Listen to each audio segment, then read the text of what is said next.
Hi friends, today National Crush Rashmika Maddanna birthday.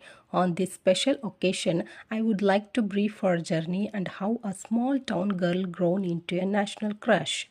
Rashmika, born on 5th April 1996 to Suman and Madan Maddanna, parents of Kodava Hindu family in Virajpet, a town in Kodagu district, Karnataka. She worked in many South Indian films and made a venture in Bollywood also. She bagged 4 SAIMA and a Filmfare Award in South. One of South India's highest paid actress, she was also featured in Forbes India's 2024 list of 30 under 30.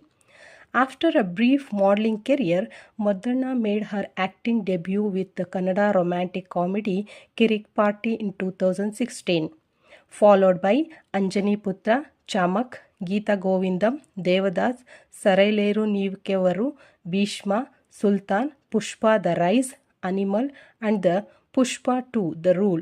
In addition to acting, Madonna serves as ambassador for several brands and products. Our journey shows her vision towards success. I wish her a happy birthday and a great career ahead. Love you, Madonna.